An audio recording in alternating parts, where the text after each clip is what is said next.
caso o diabo, um anjo que tinha uma situação, uma condição, um lugar especial, ouviu quando Deus disse a Adão e Eva, tenham filhos, sede fecundos, né, e enchei a terra. Então Satanás, o diabo, começou a perceber, ele não era diabo ainda, né? Ele começou a perceber o que aconteceria. As miríades de anjos do céu, que eram milhões de anjos, né, observavam então a criação humana. Então Adão e Eva foram orientados por Deus a ter relações sexuais e gerar filhos. Gênesis 1, capítulo, versículo 28. Gênesis 1, 28. Deus abençoa Adão e Eva e manda que eles se tornem fecundos e encham a terra. Então o diabo começou a observar aquilo que seria, né, o lugar chamado Éden, preparado especialmente por Deus, seria então aumentado, assim como a gente aumenta os cômodos da casa quando passa a gerar filhos. E aí então o diabo, invejoso de Deus, ele foi e procurou um meio de trazer para si a criação humana inteligente para prestar honrarias a ele, totalmente impróprio, completamente fora da ordem. Sabe o que aconteceu? Adão e Eva, de pouca experiência, embarcaram naquela proposta satânica.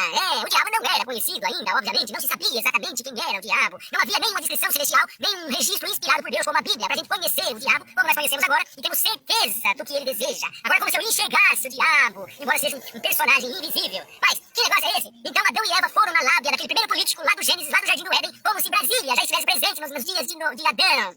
Parece que Brasília já tinha um protótipo de Brasília, já veio lá desde o Éden. Aí então o que aconteceu? Adão e Eva, depois do pecado, passaram a sentir vergonha e passaram a se esconder. Os primeiros sentimentos negativos apareceram então e eles foram banidos. Sim, Adão e Eva foi banido, morto, destruído. Lógico que não. Imagine Deus que apresentou Eva a Adão e realizou o primeiro casamento e logo ele que disse, né? Aquilo que eu pus sobre o mesmo jugo, não separe o homem. Imagine o Altíssimo fazendo uma desordem dessa. Ele mesmo escreveu depois, né? O que eu pus sobre o mesmo jugo, não separe o homem. Adão não tinha que fazer nenhuma separação. Adão não tinha que fazer nenhum divórcio. As pessoas não queriam se separar depois do casamento, porque não havia nenhum tipo de prova que submetesse qualquer casal ao pensamento ou ao propósito de separar um do outro. A beleza. O ser humano era maravilhoso. Não tinha motivo. Perfeito. Numa condição maravilhosa. E a história então andou e pouco tempo na história do sistema governado pelo diabo. Sim, Deus permitiu que outras formas de domínio existissem. Satanás então passou a ser o governante da história. Porque Deus permitiu. Por que não destruiu? Porque Deus não pode dar um tiro no pé. Destruir significaria escrever na própria testa. Eu sou do teu tamanho. 1,70 m de incompetência e de despropósito. Destruir significa dizer, eu não planejei direito, eu não fiz as coisas direito e o erro é meu. Se Deus destrói, ele traz o erro de Adão e Eva para si, como ele é responsável. E até ele seria, assim, de certa forma, um colaborador do projeto do mal que teve início ali.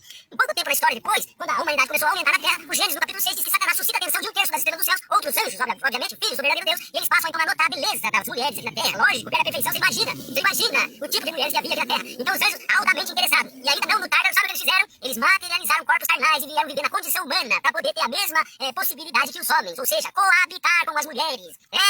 Você já viu isso na igreja? Você já viu algum pastor ensinar essa coisa na igreja? Então, o fruto da relação ímpia de um anjo vivendo na condição humana com uma mulher descendente do pecador Adão e Eva deu então início àquela prole satânica, né? Os nefilins na terra. E aí então eles eram grandões, assim cresciam que nem o gigante Golias. Só que ele era o gigante na iniquidade também e começou a assassinar e fazer toda a desordem na terra. Foi aonde o verdadeiro Deus deu a instrução para Noé, que tinha uma condição diferenciada das pessoas naquele momento. E então Noé passou a empreender a construção da arca, que logo depois de algum tempo levou a salvação apenas da família dele. Eu descobri uma coisa sobre Noé. Ele era assim muito parecido aos líderes religiosos da atualidade. Ele não sabia pregar. E porque Noé não sabia pregar, ele não convenceu ninguém do dilúvio.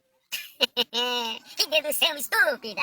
Não, entrar ou não entrar na arca não era uma responsabilidade de Noé, mas das pessoas. Por isso quando veio o dilúvio, Noé, salva nossos filhos, Noé.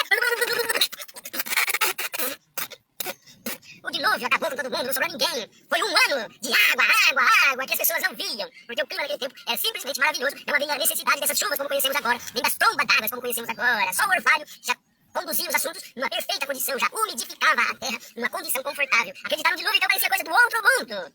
E é, realmente.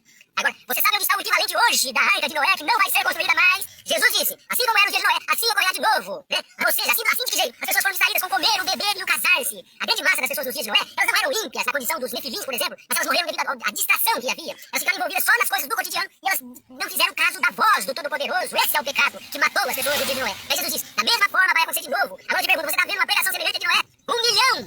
100 milhões a mais do que os dias de Noé. Tem pregador nos 6 continentes da Terra, inclusive um camarada pregando aqui na internet, completamente, inclusive de boné, uma coisa que não se faz, né? Lógico, aqui eu tô como se estivesse na praia, no serviço, entendeu a ideia? A mensagem é a coisa central. Mas enfim, o equivalente da arca de Noé, ela tá na sua vizinhança, tá na sua quadra, ela tá no bairro ao lado, ela tá na sua cidade, no seu continente, ela tá onde você pensar. Ela é vizinho sua, é o seu vizinho, a verdade de hoje. A mensagem é equivalente ao dia de Noé. Você tá falando que eu pirei? Busca o site jw.org e você vai encontrar um endereço pertinho da sua casa, talvez na sua quadra. E você vai perceber então que Deus ele tem uma provisão muito maior do que a arca que salvou um número pequenininho de pessoas. Prepare-se, porque o grande dia de Deus ele vai bater na porta de forma repentina e inesperada, exatamente como o dilúvio.